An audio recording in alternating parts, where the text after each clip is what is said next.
Marcelo, tem uma coisa que você falou no começo da penúltima aula, da aula 9, que eu achei muito interessante, que diz respeito essa contraposição que o conhecimento coloca em relação à falta de espontaneidade, né? Quer dizer, o conhecimento como sendo algo que se contrapõe à espontaneidade da ignorância. E você situou essa espontaneidade como uma exigência de abertura e como esse estar presente no tempo. Então, eu estou trazendo isso que você falou, porque isso fica me parecendo uma coisa muito interessante de um aspecto da contemporaneidade, né? Se a gente pensar na modernidade, da modernidade para hoje, com um conjunto de acirramento de diversas contradições, essa contradição me parece muito crucial para entender o que a gente vive hoje, né? Porque talvez a gente pudesse até situar essa falta do estar presente no tempo, bem como essa falta de exigência de abertura como elementos daquilo que você colocou como o solo em que tudo isso está acontecendo, né? Nos tempos atuais. Então, eu acho que quis trazer um pouco isso, porque esse aspecto também me parece muito relacionado com o que você encadeia depois naquela mesma aula, é, quando você cita a Arendt, que diz respeito àquele cerceamento da indeterminação e, e essa perda da vida, né? Você fez uma contraposição muito legal de perda da vida no sentido de que a vida está resumida à produção, consumo, né? Então, eu fiquei pensando nisso e agora eu trouxe essas coisas todas que você falou para chegar, enfim, ao meu comentário, que é no que diz respeito ao cerceamento da indeterminação, como a gente está imerso em coisas que são interdições, né? Eu fico sempre pensando na interdição do adoecer, na interdição do morrer, e na interdição da finitude. Eu gostei muito até do momento da aula que o Lucas fala de trocar o carpe diem pelo mementos mori, e você desenvolve isso, porque isso é muito interessante, né? Quer dizer, tá, um dos elementos muito cruciais na atualidade é a inaceitação da finitude, como Uhum. se fosse possível, né? É curioso isso, Leoberto, porque, assim, no fundo, eu acho que realmente é a marca do nosso tempo. E é uma coisa que eu quero até deixar mais claro, que não se trata de realmente pensarmos que então o nosso tempo está errado e precisamos corrigir a rota. É menos do que isso, mas tão importante quanto. É no sentido de entender como que todas as aproximações, as afinidades, né, para pegar aqui a expressão do romance do Goethe, né, afinidades eletivas, como que as afinidades eletivas se constituem no nosso tempo. Porque essa forma de olhar para a vida, ela produz muitas coisas boas, né? Por exemplo, tecnologia, né? É uma forma específica que não à toa, quando você olha historicamente, os saltos tecnológicos sempre demoraram muito a ocorrer, e no nosso tempo é uma coisa assim. Eu me lembro que em 2020, no meio do ano, depois daqueles primeiros 4 meses de pandemia, eu li um relatório não, um artigo, não me lembro mais se era no New York Times, do El País, que eu li pelo Globo, né? E o Globo ele republica textos tanto do El País quanto do New York Times. E era assim, olha, os mais otimistas nossos achavam que isso demoraria 15 anos para acontecer, essa confluência para o digital. Isso os mais otimistas, a gente viu isso em 4 meses. E se tivessem me perguntado, eu diria, não dá para fazer agora porque a internet não tem infraestrutura para isso. E como ninguém perguntou nada, porque foi uma exigência, descobriu que tinha, né? Eu me lembrei na época, lembra daquele bug do milênio? Que todo mundo estava de 99 para 2000, todo mundo estava morrendo de medo, porque assim, não é que as pessoas achavam que ia dar problema, é que ninguém sabia se não ia dar problema, né? Assim, eu não vi ninguém defendendo que daria problema. Mas eu vi gente falando assim, a gente não sabe se o algoritmo vai entender como 2000 ou como 1900, né? E isso, assim, simplesmente não aconteceu nada, né? É como se não tivesse. Então, tem coisas que se calcula muito e que, na verdade, a vida passa por cima, né? Então, tem muitas vantagens, mas eu acho que a gente precisa perceber as desvantagens, as sombras, não para eliminá-las, mas para dar conta delas e então trabalhá-las, né? E eu acho que a gente é muito cego para isso, porque acho que isso é típico de toda lógica de época.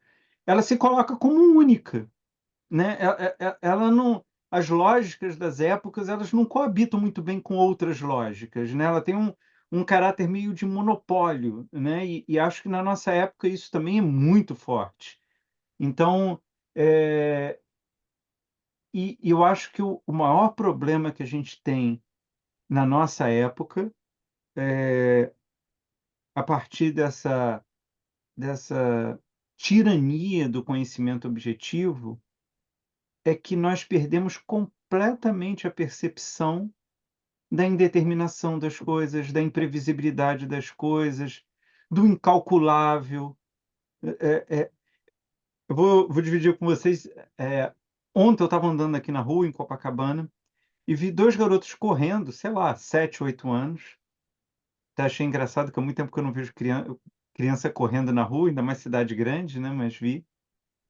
E, e um disparou na frente, e o que ficou atrás, que estava correndo também, virou e falou assim: correr é coisa de viadinho. Aí o que estava bem à frente travou. E eu fiquei pensando, eu pensei várias coisas. Primeiro, eu falei assim: eles não têm a mínima ideia do que seja viadinho. Então você podia falar qualquer coisa ali, né? Era uma palavra sem sentido nenhum prático para eles.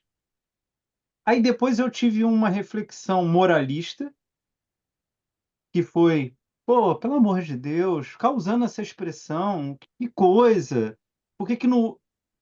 E depois eu pensei, foi quando eu me toquei, que eu falei assim, na verdade, o garoto que usou a expressão viadinho, ele usou muito provavelmente que deve ter sido a última palavra que ele ouviu, porque era o desespero que ele estava correndo, os dois estavam correndo, e ele viu que não ia chegar de jeito nenhum, então ele buscou algum recurso para travar a corrida. E aí, depois que eu escapei desse moralismo meu, eu fiquei pensando assim, mas no fundo não é o que a nossa cultura faz?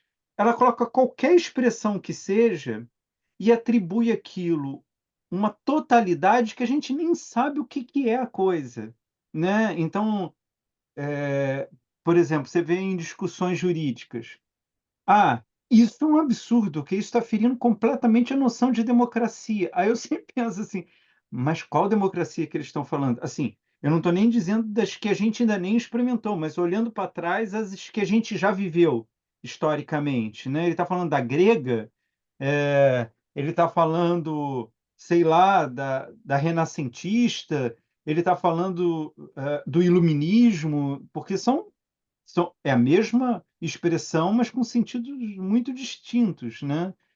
É, ou quando a gente pensa na questão da justiça, o que é a justiça? Né?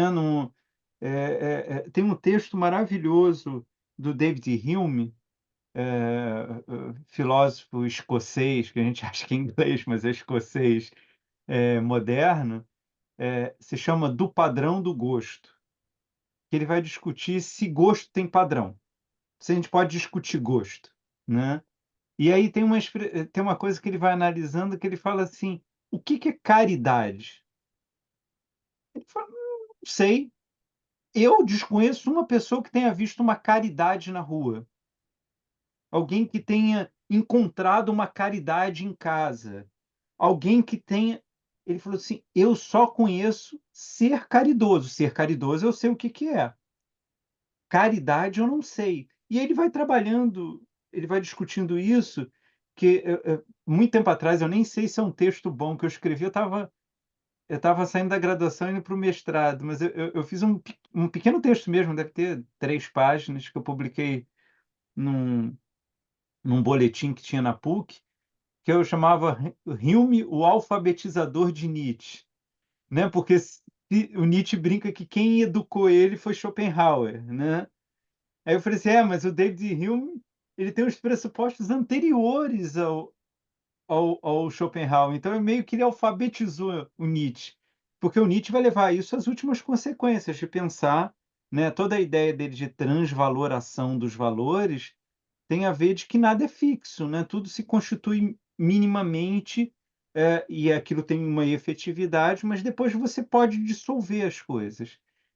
E esse movimento, eu acho que a gente perdeu completamente de vista, né? A gente, para tudo, para tudo. Eu acho, em termos subjetivos, em termos comunitários, em termos religiosos, né? Essa abertura, às vezes eu penso que talvez reanimar essa abertura, estimular essa abertura, seria o maior desafio da nossa época, em termos, assim, pensando em terapêuticos, né? Em termos de clínica, né? Na terapia, mas em termos sociais também, o que é experimentar? E experimentar tem um quê de você aceitar qualquer coisa a princípio, e é assim mesmo, né? Se você for ter uma regra para experimentação, você não experimenta, né? O que depois você começa a ter dizendo: olha, essa experimentação não fez muito sentido para mim. Essa aqui não é tão elaborada, essa aqui é mais potente, essa aqui. Mas esse campo, né? Eu não sei se eu disse isso para vocês já, se eu já disse, me perdoem. Mas uma vez eu estava dando uma entrevista até a época que eu estava dando aula na PUC, uma revista da PUC quis fazer uma entrevista comigo, e eu me lembro que um dos pontos que eu discuti eram duas coisas que criaram com os alunos que estavam me entrevistando, um mal-estar. Primeiro que eles perguntaram quem que eu achava que eram os expoentes da filosofia brasileira. E aí eu disse para eles que eu não achava que nem sequer existia filosofia brasileira. E ele disse: olha, eu acho que a minha geração é a geração mais bem formada, da história. Eu acho que, em média, nas pessoas, eu tenho 46 anos, vou fazer 47 agora em agosto. Eu acho que quem tem de 40 a, sei lá, 50 anos, teve bolsa, teve disposição de livros, pôde viajar para fora, pôde fazer intercâmbio. E isso formou, em média, os melhores pesquisadores. Porque você fazer isso com quem tem mais de 50 anos, pegou uma fase barra pesadíssima de fazer, com muito poucas bolsas, com muito pouco oportunidade. E se você vai mais para trás, ainda é muito mais difícil ainda. E acho que quem tem menos de 30 anos já pegou já uma parte muito boa, mas uma outra parte muito ruim, né? Ainda se beneficiou. E acho que quem está fazendo graduação agora é que ainda pode ainda vir com problemas mais sérios para frente. Mas a outra coisa mas eu achava que, assim, um pensamento brasileiro, eu vejo, por exemplo, na sociologia brasileira. Eu vejo na antropologia brasileira. Eu vejo na literatura brasileira. Na filosofia brasileira eu não vejo. Eu vejo grandes professores, grandes pesquisadores. Mas aquela ideia de você ter uma obra original, eu não vejo. Mas eu não acho demérito do Brasil. Eu não vejo nos Estados Unidos também. Apesar da filosofia ter ido toda para os Estados Unidos, mas assim, as grandes figuras ainda são as europeias, né? Eu não vejo na América Latina também. Assim, pode ser que o meu conhecimento seja muito estreito, porque assim, eu não conheço muito filosofia latina e nem sempre um bom ou uma boa pensadora tem popularidade a ponto de chegar. Então, pode ter isso, mas assim, eu sempre, uma vez um aluno meu me contra-argumentou dizendo que tinha não sei quem no final do século XIX em Pernambuco que era o Russell brasileiro. E aí, com todo respeito, eu respondi: se ele fosse o Russell brasileiro, ele seria Russell, ele não seria o Russell brasileiro. Patrícia, eu acho que a Butler pode ser sim. Acho que pode ser sim. Acho que é uma boa.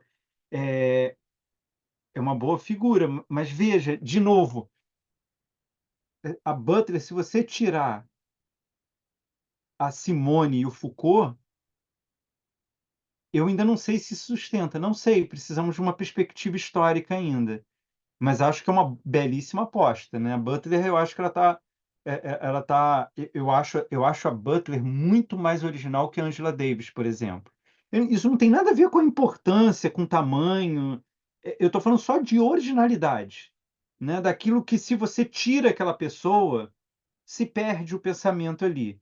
Por exemplo, você tem um livro do Bento Prado Júnior, Presença e Campo Transcendental.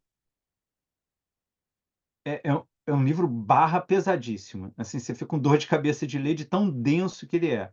É um livro de interpretação do Bergson. É reconhecido como leitura obrigatória para os franceses. Ele é traduzido para o francês e quem vai estudar Bergson na França vai ler Presença e Campo Transcendental. E é de uma genialidade porque ele pega toda a crítica que o Sartre faz a Bergson e diz: Sartre tem razão. Só que isso não é um desqualificante. Isso é o contrário. Essa é a potência do pensamento do Bergson. Então ele inverte o caminho do Sartre. Ele pega o que o Sartre desqualifica para dizer: não, não, aqui está o tesouro do Bergson. E ele vai lendo o Sartre a contrapelo. Isso ninguém tinha feito, né? Porque quem defendia Bergson escapava da crítica do Sartre. E ele, como um bom estudioso sartriano, né, ele contava que ele foi, perguntavam para ele como que ele foi parar em Bergson, que foi o grande autor dele. Aí ele falou assim, porque quando eu estava na graduação, eu era tão louco pelo Sartre, que no final da graduação eu achei que eu estava doente, que tudo eu pensava como Sartre, tudo eu concordava com Sartre, eu falei, eu preciso encontrar uma válvula de escape para isso. E como ele criticava o Bergson, eu falei, vou ler Bergson para me curar dessa monopólio do Sartre. E ele acabou se apaixonando pelo Bergson, mas ele tinha um conhecimento muito grande de Sartre. Então ele usou esse caminho. Mas veja, é um belíssimo texto de comentador, né? É isso que eu estou querendo dizer. E a gente tem muitos outros belíssimos textos que não fazem feio para nada, francês, alemão, inglês, etc. Mas essa originalidade não tem. E a segunda coisa que, para mim, eu penso um pouco diferente das pessoas, porque hoje em dia as pessoas ficam até constrangidas de não dizer que não tem filosofia brasileira, parece um mal da filosofia brasileira, né? E não é o caso. A outra coisa que eu penso é que as universidades, eu acho que ela tem duas correntes muito fortes, dois trabalhos muito importantes. Um que eu acho que ela ainda faz, mas eu não sei por quanto tempo, porque eu acho que isso está cada vez pior, que é uma formação rigorosa. É de você ler a tradição, você ler os autores, você ler os comentadores e ter uma noção boa de conceito. Eu acho que isso está ficando problemático. Já aí, sei lá, uns 7 anos. Mas ainda é assim, você ainda tem núcleos de excelência que ainda sustentam isso, mas acho cada vez menos. O outro lado, para minha opinião, é a universidade ela deveria ser um campo de experimentação. Né? Porque assim, você fica imaginando, um engenheiro que é contratado pela Petrobras, tecnicamente, ele não pode ficar experimentando tudo. Porque a Petrobras tem acionistas, ela precisa dar lucro, ela precisa dar dividendos, ó, visto aí que foi só o presidente decidir não distribuir os dividendos que ele caiu. A universidade não. Ela pode atirar para 10 lados diferentes e todos vão ser lucrativos intelectualmente. Porque a pesquisa que não conseguir comprovar o que pretendia, vai descobrir coisas ali, né? O que eu digo muito, eu não tenho orientado agora doutorado, mas eu dizia para os meus orientandos que, assim, não importa que às vezes, assim, no meio do doutorado, a pessoa começa a ficar desesperada se a tese dela vai se comprovar ou não, né? E eu falo, isso é irrelevante, porque se você quer provar, sei lá, que Sartre é um racionalista, se você chegar à conclusão que ele não é um racionalista, você vai ter uma tese. Isso vai produzir conhecimento, isso vai abrir reflexão sobre aquilo. E eu acho que cada vez mais, isso muito pior do que a questão da formação com rigor, a experimentação sumiu da academia. Os departamentos são formados por grupos. Então, sei lá, tem um grupo estruturalista que nem tente da fenomenologia entrar ali, porque não vai entrar, né? Tem um grupo modernista, não tente você fazer uma tese sobre Monteiro Lobato lá, que você não vai ser aceito. E eu acho isso muito ruim, porque eu acho que isso empobrece. Mas eu acho que tem um pouco a ver com isso, Edelberto. Eu acho que tem um pouco a ver de que a gente vive num momento de monocultura, né? Então, assim, que é exigido de você que cada vez se saiba mais, saiba mais, né? Eu acho que eu já comentei isso aqui, é, é curioso, mas só por uma nota engraçada, o Humberto Eco ele fez 4 volumes sobre Idade Média, né? E são volumes todos com mais de 1.000 e tantas páginas cada um. E uma entrevista um pouco antes dele morrer, perguntava para ele quando que ele ia lançar o próximo livro dele sobre Idade Média. E ele riu, ele falou: "Mas você não está satisfeito com o que eu já falei? Assim, o que eu tinha para falar sobre isso, eu já falei". E isso não é desdém, ele está interessado em outras coisas e tudo na vida é assim, mas a nossa época não permite isso, né. Assim, eu presto muita atenção nisso, de entender como quando certo tema ou certo autor ou autora, eu já estou no automático, significa que eu já não estou mais aprendendo ali. Não é que não tenha mais coisa para aprender ali, mas é a entrada que eu tive com aquele autor ou aquela autora se esgotou, né, então eu vou ter que redescobrir aquele autor, aquela autora para novamente funcionar, né. E eu acho isso cada vez está se perdendo. E para mim tem a ver com isso, né, porque, veja, a pandemia para mim foi um grande exemplo disso, um grande exemplo mesmo, assim, me questionou muito, porque aconteceu algo absolutamente inesperado, né. Coitado, eu sempre uso como exemplo ruim o do Byung-Chul Han, mas também, assim, digamos, coitado, ele está muito melhor do que eu, não precisamos ter pena dele. Mas quando você vai ver a Sociedade do Cansaço, ele abre o texto falando algo que a pandemia desqualificou completamente. Que ele começa dizendo: "Olha, durante muito tempo na nossa sociedade temeu pela bactéria, pelo vírus, pelas infecções. Esse problema está completamente superado. Não há problema bacteriano ou viral que a saúde não dê conta. Então vamos para outra coisa", né. Você viu a pandemia, algo que era ah, uma infecção que sequer era a mais letal que a gente já conheceu, né, e isso bagunçou tudo. E o que que eu percebi das pessoas diante do imprevisível, porque ninguém tinha previsto aquilo, né. É muito engraçado, porque as pessoas imaginavam a Terceira Guerra Mundial, as pessoas imaginavam um conflito, eh, econômico entre Estados Unidos e China, o Oriente Médio não precisa nem fazer previsão, desde 48 ele está ali acontecendo, mas ninguém previu isso. "Olha, a gente vai ter uma pandemia que vai colocar um mundo de joelhos", ninguém. Então isso era o imprevisível. E qual foi a reação quase que unânime dos pesquisadores, dos intelectuais, dos estudiosos? Era aplicar o seu autor sobre aquilo. Então os marxistas encontraram uma justificativa marxista, os liberais encontraram uma o os historiadores uma perdemos, né, a pandemia acabou e essa possibilidade de um novo pensamento ali não surgiu, pode ser que, como efeito rebote, surja daqui a pouco, né. As coisas não são cronológicas, mas naquela possibilidade acabou.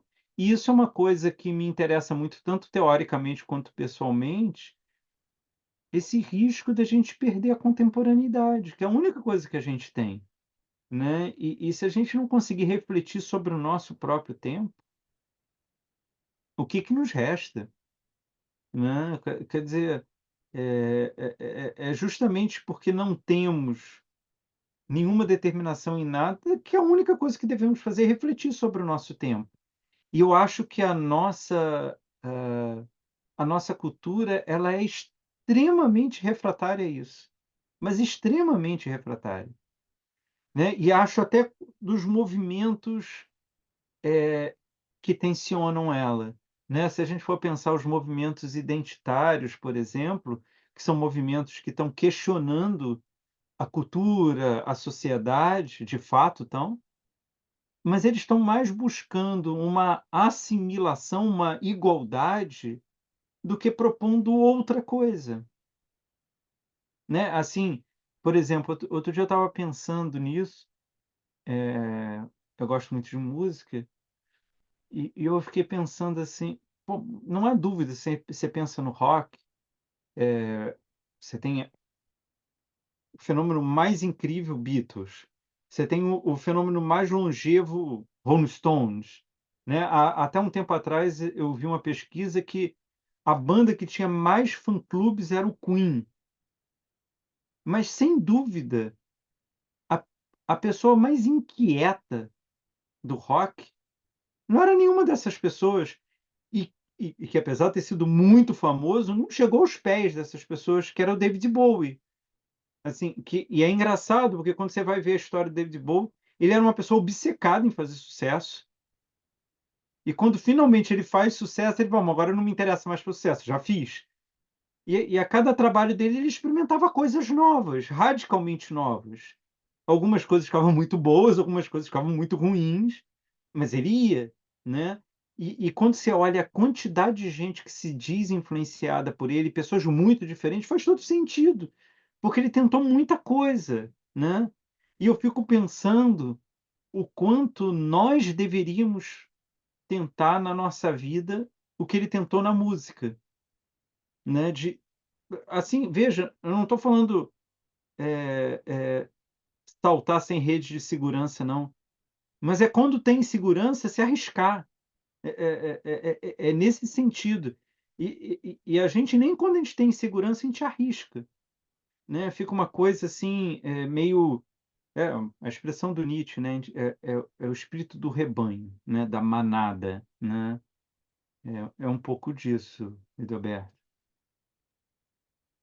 Professor, posso Diga. fazer uma pergunta? Não sei se os colegas. Eu queria retroceder um pouquinho, porque eu fechei a ignorância agora. Todos E vocês podem perguntar o que vocês quiserem, é para isso que a gente está aqui.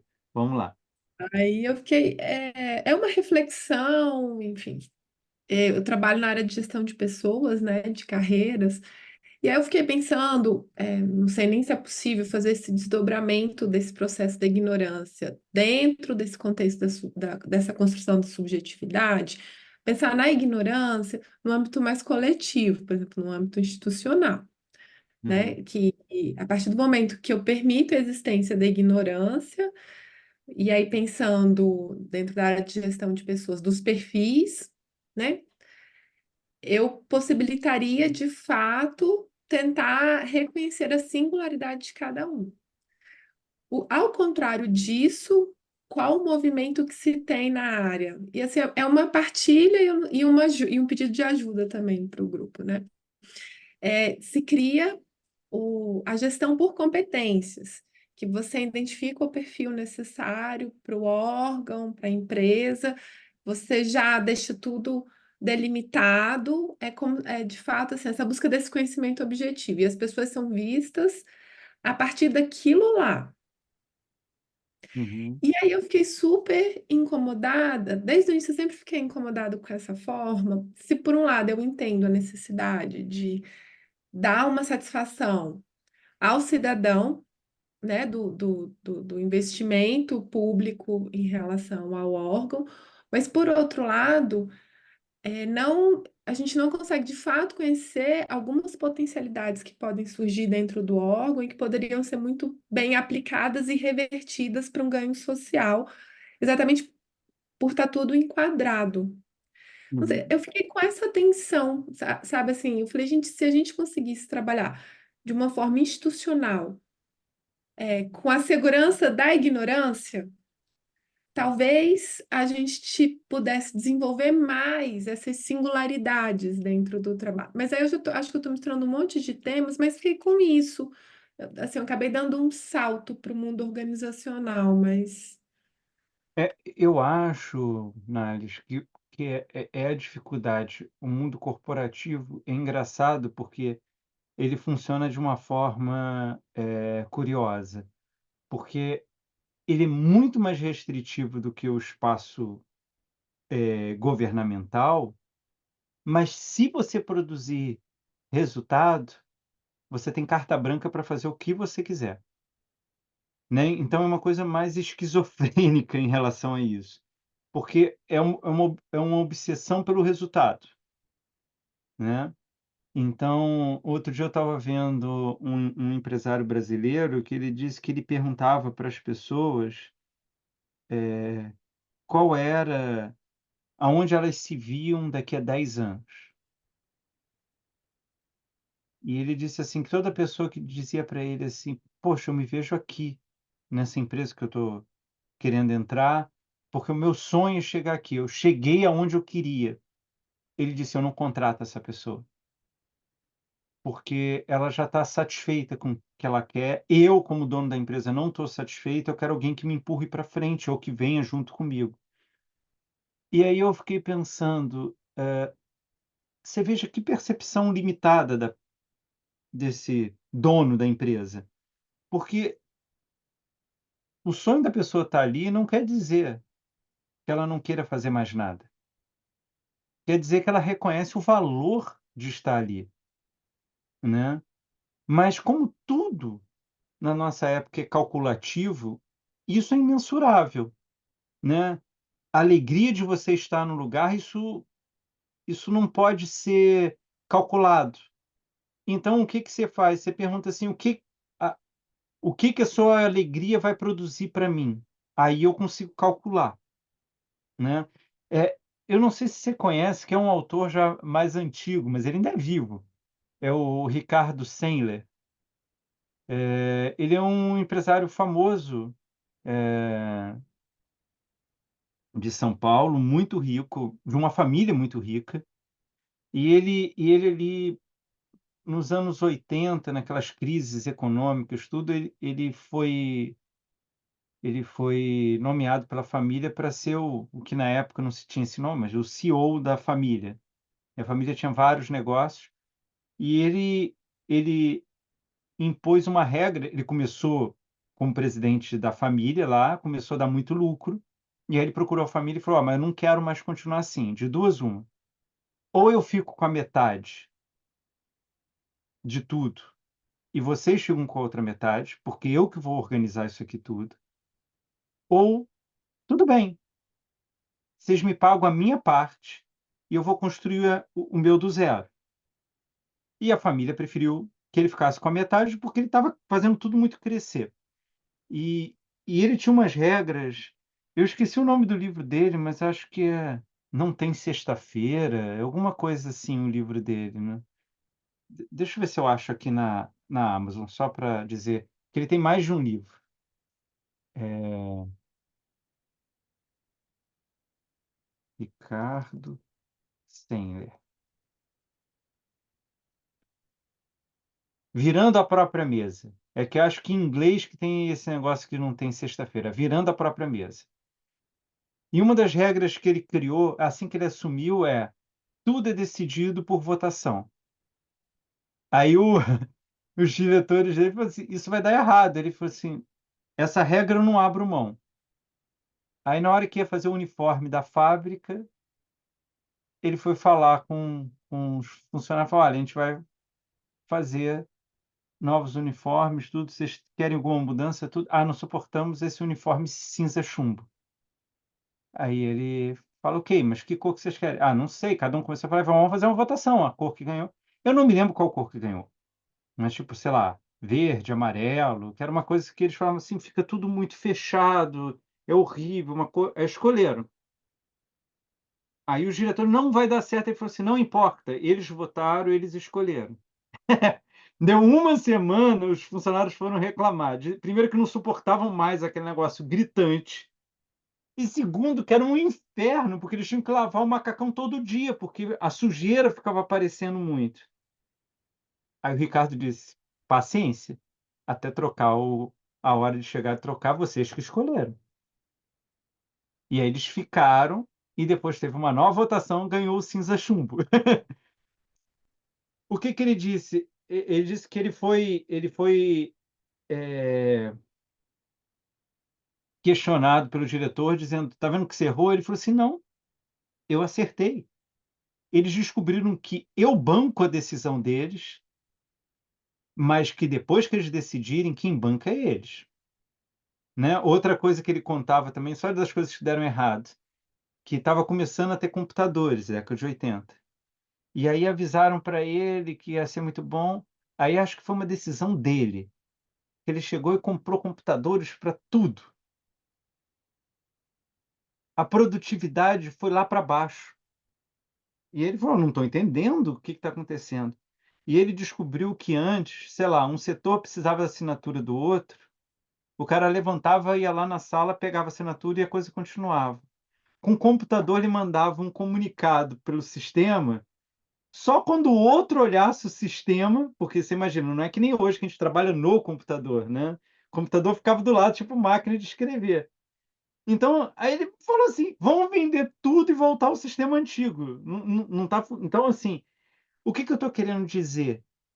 De alguma forma, o que ele tentou empreender, e ele é uma pessoa muito bem-sucedida, então, quer dizer, pelo menos para ele deu certo. O que ele tentou empreender é a ignorância vai me levar para lugares errados, mas como nunca, uma hora vai me levar para um lugar que com um conhecimento só eu não chegaria. Então, assim, por probabilidade, por bom senso, eu nunca chegaria onde a ignorância me permite chegar. Porque era isso, né? Cada vez que ele fazia uma votação para alguma coisa, ele instaurava a ignorância. Porque, ó, não sei, todos vão decidir, né? Então, eu acho isso muito difícil. Eu me lembro que tinha uma coisa, acho que eu via no RH, eu não sei como que está mais, porque tinha uma época que eu lia muito sobre RH, era muito engraçado, assim, não tem nada a ver comigo, mas eu achava uma boa forma de compreender as pessoas.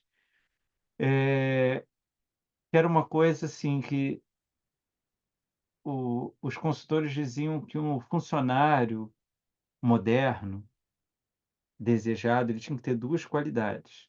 Uma, não bastava ter atividade, ele precisava ter proatividade. Eu achava muito engraçado esse proatividade, né? Como se pudesse ter contratividade. Mas tá bom, um proatividade.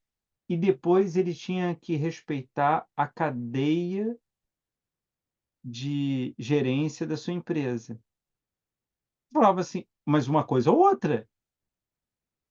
Você não pode pedir assim, Van Gogh, crie algo novo, mas que eu reconheça a pintura antiga nele. Não dá, né? Eu não sei se vocês já tiveram a oportunidade de ver, tem um quadro que acho que está no Beaubourg, em Paris, do Picasso, que ele começa a desenhar, eu não me lembro se é um palhaço ou se é um militar.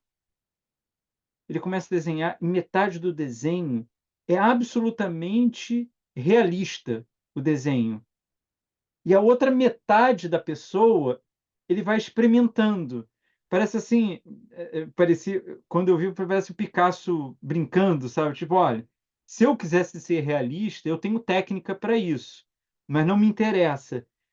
Porque é isso, assim, se você, a pintura é muito interessante para isso, né? Porque todo grande pintor, ele surge, e quando ele surge, ele é completamente renegado pela tradição. Você pode pegar Manet, você pode pegar Van Gogh, pode escolhendo aí. Manet, quando começou a pintar, os quadros dele eram recusados para exposição, porque o que ele fazia era barbárie. Poclé também, quando começou. Por quê? Porque é muito diferente.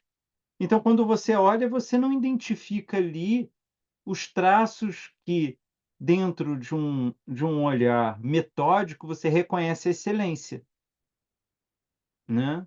Então, é um pouco disso que é engraçado, porque por que que você o que acontece, assim, é muito difícil uma mesma empresa, ela produzir mais de uma revolução no setor dela. Porque a tendência que ela tem, normalmente quando ela produz a revolução, ou tem alguém completamente maluco ali naquele momento, ou ela era pequena e ela se tornou gigantesca por causa dessa revolução. Mas depois que ela faz a revolução, ela não quer arriscar mais, né. É meio de mais ou menos como dizem: "Ah, a Apple não é mais a Apple do Steve Jobs", mas só um louco como o Steve Jobs, porque o Steve Jobs era meio louco mesmo, assim. Ele não estava muito assim, ele era podre de rico, mas ele não estava ligando para a riqueza dele, né, assim, ele era uma pessoa muito mais gananciosa do que ser rico só, né. E nessa tentativa que ele tinha quase obsessiva de de impactar a vida de todo mundo, ele ficava tanto assim que você for na época dele na Apple, é o que a gente esquece com o tempo, mas sempre tem uns fracassos retumbantes no meio de coisas de muito sucesso. Porque ele tem é só lembrar, por exemplo, hoje em dia a Apple vende muito iPad, né, e ele dizia: "Para que que eu vou querer uma coisa, para ficar escrevendo? Tem caderno para isso. Teclado é muito melhor". Quando ele viu que ele estava errado, ele voltou atrás, né. O próprio iPhone, né, smartphone, ele fala assim: "Mas a gente quer", na época era: "A gente quer televisão de 32 polegadas, por que que eu vou fazer uma tela de 5 polegadas?". Mas ele percebeu que estava errado e fez o iPhone, etcétera, né. Mas o que eu estou querendo dizer, Nades, é que eu acho um desafio muito grande, porque o lado corporativo é o lado por excelência da ideia da produção, do consumo, de você escalar um negócio. Quer dizer, o lado corporativo é a melhor o melhor ambiente para ele expandir é o nosso, do conhecimento objetivo. Então você pensar dali algo que mova ao contrário, é muito difícil mesmo. Por que que hoje em dia a gente tem muitas empresas, que eu já vi, que elas não querem crescer de jeito nenhum? Porque quando você entra nessa roda viva, como que você sai dela? Né, é muito engraçado, em Paris você tem muito disso, assim, de você ter essas holdings de padarias, né. E eu me lembro que uma vez, acho que foi em 2012, fizeram uma não é uma votação não, mas fizeram uma pesquisa, não sei qual é o termo certo, uma eleição para escolher a melhor baguete de Paris. E ganhou uma padaria, né, uma boulangerie desconhecida lá. E era muito engraçado que o padeiro, o dono, ele ficou revoltado com o prêmio. E quando foram falar com ele, ele falou assim: "A minha vida era tranquila. Agora tem um bando de gente aqui para comprar o pão", e ele falou assim: "Não tem padaria perto da sua casa não?" Porque assim, ele não queria mais do que aquilo. A vida dele estava boa ali. Ele fazia o que ele gostava, ele tinha uma boulangerie, ele vendia bem, só que de repente a vida dele virou um inferno, né. Em Paris isso é interessante, um pouco porque eu conheço um pouquinho, mas é porque é uma cidade muito antiga, com muitas coisas muito antigas, né. Então tinha uma encadernadora que ficava ali na ilha de Saint-Louis, e, se não me engano, em 2014, foi um pré-youtuber, mas já foi no YouTube, ele fez uma reportagem dizendo: "Olha a maior preciosidade de Paris". E ele falou, e ela existe desde 1800 e alguma coisa, essa encadernadora. E aí O senhor foi super simpático com ele, de recebê-lo, mostrou tudo, e perguntou com ele, falou: "Ah, da minha família, meu tataravô, depois o meu bisavô, depois o meu avô, depois eu, já estou passando para o meu filho. Não tem nada demais, é o que a gente sabe fazer, é o que a gente gosta de fazer". Simpático, tudo. Eu sei que quando eu fui em 19, eu fui lá. Tinha uma placa grande dizendo: "Só em tais e tais horários você pode tocar para entrar, porque senão eu não consigo fazer o meu trabalho", porque era tanta gente indo lá, que ele não conseguia trabalhar mais. Então tinha uma placa, eu não me lembro mais como que era a coisa, mas explicando: "Olha, não dá para te atender, não é má vontade, mas eu preciso trabalhar", né, não então, a gente vive isso tudo. Essa experiência de escalonar as coisas é uma experiência, eh, que é muito recente, né. A Hannah Arendt vai usar uma expressão de um militar inglês do século XIX, que pergunta para ele qual o limite do Império Inglês, e ele responde: Se dependesse de mim, eu anexava Saturno". Quer dizer, a ideia é que não basta dominar o mundo inteiro, é onde e isso. Quer dizer, a Hannah Arendt é uma grande estudiosa disso, né, ela chamando a atenção dessa produção sem telos. É uma produção que não tem fim. Só que isso é uma doença, porque a produção tem que ter um fim. Ela é desenvolvida para ter um fim, né. Então, hoje em dia eu vejo coisas, eu assim, é uma insanidade, né. Outro dia eu estava vendo: "Olha, tá preocupante a Apple, porque pela primeira vez não subiu o número de vendas de iPhones". Tipo assim, mas se ela tá preocupada, e o mundo, o resto do mundo, né? É uma coisa muito louca isso. E eu acho muito engraçado, porque as pessoas misturam isso, e acho que talvez esse seja o grande interesse, do nosso curso, é desfazer essas confusões, que as pessoas misturam isso dizendo assim: "Ah, eu sou muito inquieto". Não, você não é inquieto. Ao contrário, você está se tornando bitolado, porque você ser inquieto significa que cada hora você está olhando para um lado, cada hora você está interessando por uma coisa, e é tudo que a nossa época não é, né. Outro dia eu estava vendo, só assim, exemplos disso, do que eu estou falando. Outro dia eu vi, perguntaram para o Ney Matogrosso por que que ele se pintava nos Secos e Molhados. E assim, a razão de ser, ela é interessantíssima, apesar de imprevisível para hoje em dia. Ele disse que quando ele entrou nos Secos e Molhados, um empresário chegou para ele e falou assim: "Agradeça a liberdade que você teve até agora, porque isso é tão bom. Isso vai fazer tanto sucesso que você não vai sair na rua, você não vai conseguir sair na rua sem ser reconhecido". E o Ney Matogrosso diz assim que deu um desespero nele, que ele falou: "Como assim? A única coisa que me importa na vida é a liberdade de andar". Ele era um hippie. Né, ele ele entrou nos Secos e Molhados se sustentando fazendo pulseira de miçanga, e morando numa comunidade hippie. Ele não estava interessado em fazer sucesso, ele estava interessado em se expressar. E ele falou: "Como que eu vou fazer isso?". E ele disse que lembrou do teatro Kabuki japonês, né, das máscaras. Aí ele falou assim: "Vou me pintar, porque se eu me pintar eu vou poder fazer tudo o que eu quero, e quando eu sair na rua ninguém vai saber quem eu sou". Nales, não há a menor possibilidade de alguém com 20 anos fazer qualquer coisa para não ser conhecido. Não há a menor hipótese. A pessoa pode até depois de fazer sucesso se arrepender do sucesso, porque vai ver que tem coisas ruins do sucesso que verdadeiramente existem.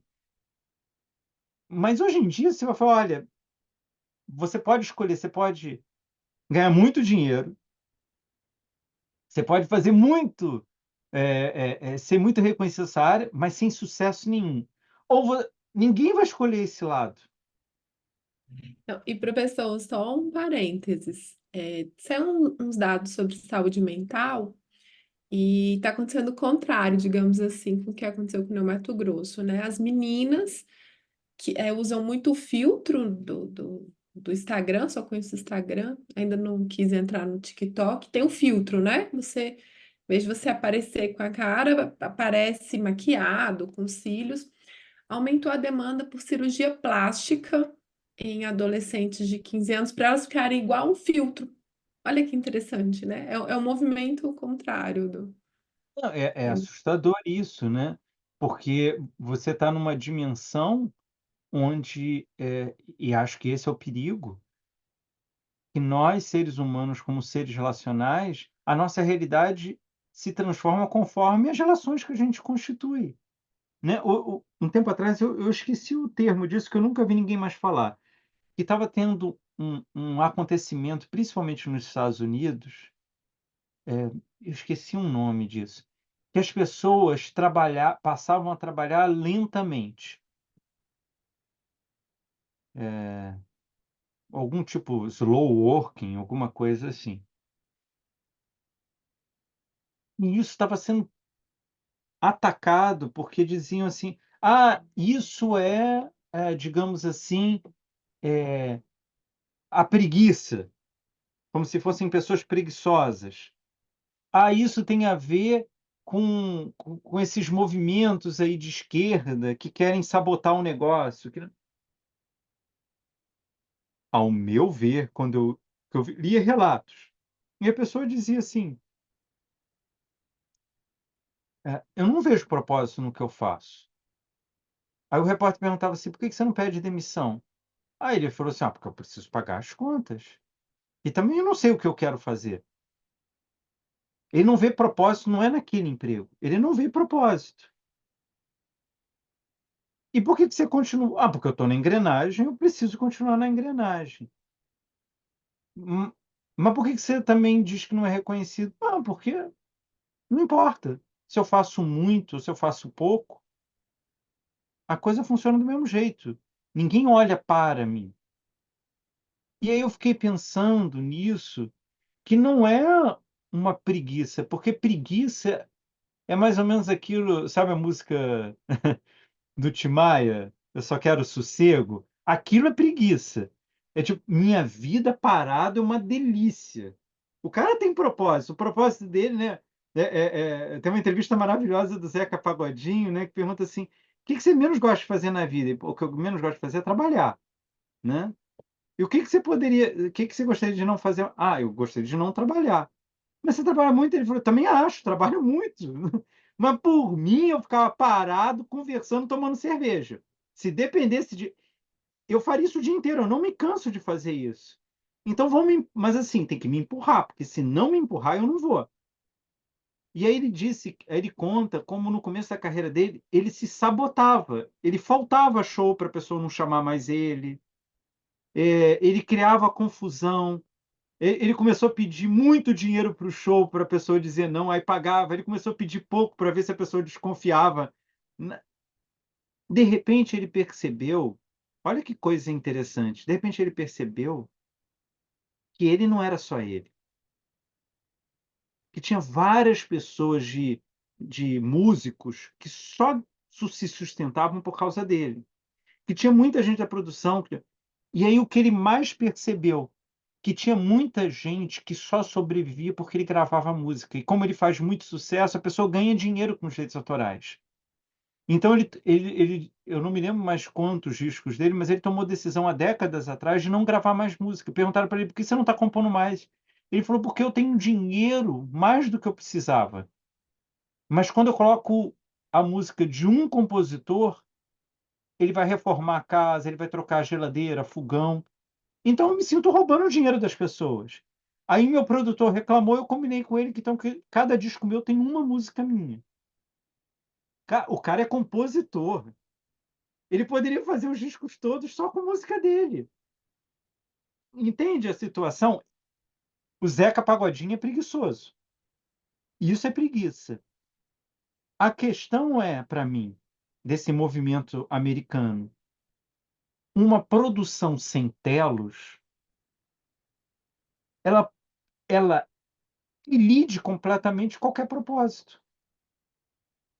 Porque assim, Nales, vamos supor que você entre para trabalhar na Petrobras e que você queira muito.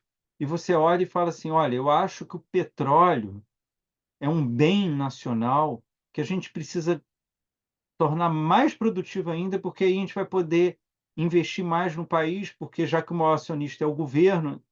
Ou você pode querer muito entrar na Petrobras dizendo: petróleo já acabou, é uma questão de décadas aí para frente.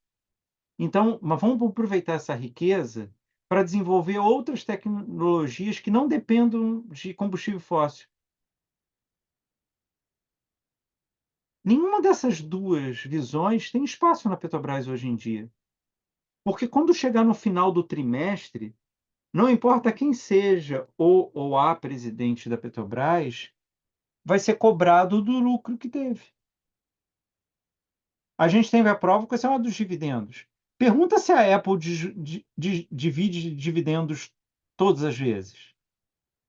Pergunta se a Microsoft faz isso, porque tem anos que eles lucram muito, que eles retêm os dividendos para justamente eles investirem em inovação, porque eles têm dinheiro barato, porque eles lucraram muito. E o que acontece com os acionistas? Eles ficam putos da vida, mas desde que dê certo depois, eles vão lucrar. Aqui o capitalismo não é muito puro, né? A gente já sabe disso. Aqui dividendos não são de acionistas investindo na empresa, são pessoas que não querem trabalhar e viver daquela renda. Então, assim, eu acho que a gente está vivendo um momento, né, de muito desespero. E acho que cada vez mais as pessoas vão ficar sem chão, porque eu acho que isso está acontecendo. Eu acho que a gente está indo para um caminho que não é que não tenha volta, é um caminho que ele está se desfazendo enquanto caminho. Eu sou incapaz de projetar daqui a 20, 50 anos do que vai ser. Incapaz.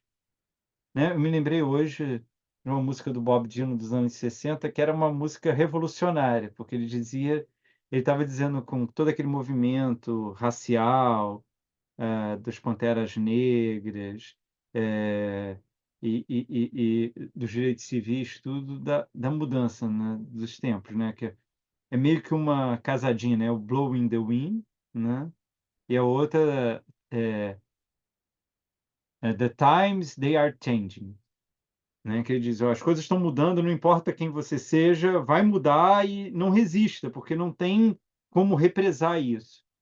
E eu acho que os tempos estão sempre mudando mesmo. Só que as mudanças que estão ocorrendo agora, elas estão sendo muito irrefletidas. Eu acho assim, não tem contrapeso para elas, né? E eu acho assim, elas vão acabar em alguma hora, porque toda cultura ela se exterminou em algum momento. Ela pode durar 500 anos, ela pode durar 100 anos, não importa o tempo que dure. Pode durar mais de 1000 anos, mas ela acaba porque ela não tem um propósito em si, né? São ciclos de vida. Mas o que a gente pode sofrer nesses ciclos sem haver uma resistência, né, um tensionamento, eu acho assim que isso me preocupa muito.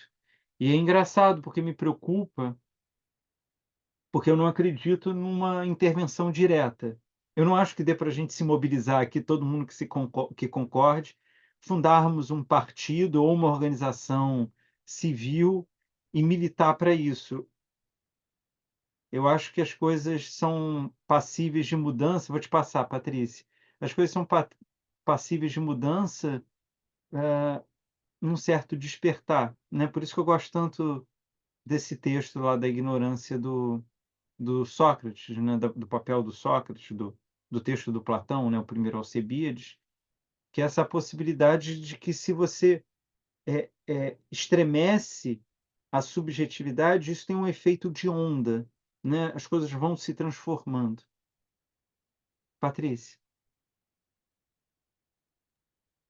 Não, eu acho que as resistências existem, e eu acho que nessas épocas mais obscuras, sei lá se a palavra é essa também, vão acontecendo transformações por baixo. E assim, eu acho que a gente não devia olhar tão pessimisticamente.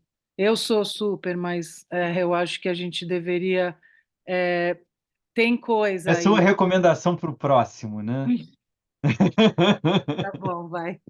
Essa eu não falo mais nada. É isso. Não, por favor, pode Não, não, falar. mas Não, é isso mesmo, porque quando você estava falando de outras coisas, eu pensei dos alunos em 2013, né, que se fecharam nas escolas e estavam se dando aula e tal, e aquilo meio que ninguém pensou muito, já foram falando um monte de coisa e virou outra uhum. coisa, mas aquilo lá poderia ter sido tão rico, tanto para eles quanto para que a coisa meio desandou de um jeito que não foi aceito e olhado, né? Foi só vamos acabar com isso, ou quem estava resistindo, vamos resistir a isso, e não foi um negócio que, nossa, se você pensar, é uma coisa muito bonita, sabe, que aconteceu assim. E, enfim, tem muitas resistências acontecendo, e eu acho que esses campos meio ruins também proliferam coisas muito legais, assim e que Não, vão eu concordo com contaminando, você. e daí, né? Assim, no meu caso, eu acho que eu sou o oposto, então, de você, Patrícia. Eu sou uma pessoa muito otimista, pessoalmente. Intelectualmente, nem tanto. Mas eu também acho, por exemplo, eu tenho uma tese, eu nunca escrevi sobre isso, porque, assim, me demandaria um tempo de pesquisa histórica que com essa loucura da vida, outras coisas se vão se colocando, eu não fiz. Mas, por exemplo, eu acho muito mais relevante para o nosso tempo a Comuna de Paris do que a Revolução Francesa. Porque, assim, a Revolução Francesa é óbvio que ela teve um impacto gigantesco, muito maior do que a Comuna de Paris. Qualquer pessoa sabe que houve a Revolução Francesa, e muita gente nem sabe da Comuna de Paris. Isso já prova a diferença de uma coisa com a outra. Mas a questão é que, assim, a Revolução Francesa, ela é um movimento engendrado dentro da própria estrutura moderna, né? Ali as tensões foram ficando altas, altas, altas, e era esperado que algo parecido acontecesse, né? Podia ter acontecido em outro lugar, né? Não estou dizendo que era determinado que acontecesse ali, mas de alguma forma aquilo ia acontecer. A Comuna de Paris não, porque ela começa de um jeito estranhíssimo, né? A França estava muito pobre, ela estava vindo de guerras com a Alemanha e tinha perdido a guerra, né? É, é engraçado a gente pensar num período de 100 anos da Revolução Francesa, a Comuna de Paris, a cidade de Paris ela foi queimada 5 vezes. Então, assim, é uma coisa que você olha hoje em dia, como que pode em 100 anos você destruir a cidade 5 vezes? Porque tinham revoltas que saíam quebrando tudo e etc. E era um lugar que estava muito pobre, e em um determinado momento, se não me engano, eles estavam levando um canhão para Montmartre, que é um dos poucos morros que tem em Paris, e não se sabe por quê. Um grupo de povo ali, de pessoas ali, resolveu dar vazão à sua indignação e bateram no militar, roubaram o canhão e viraram para a cidade o canhão. E aquilo começou a crescer, a revolta em toda a cidade, e de repente tomaram a cidade. É uma coisa absolutamente inesperada, imprevisível. E mais, a Comuna de Paris ela dura 2 meses e pouquinho, nem isso. É um pouco menos de 2 meses, são 50 e poucos dias, se não me engano.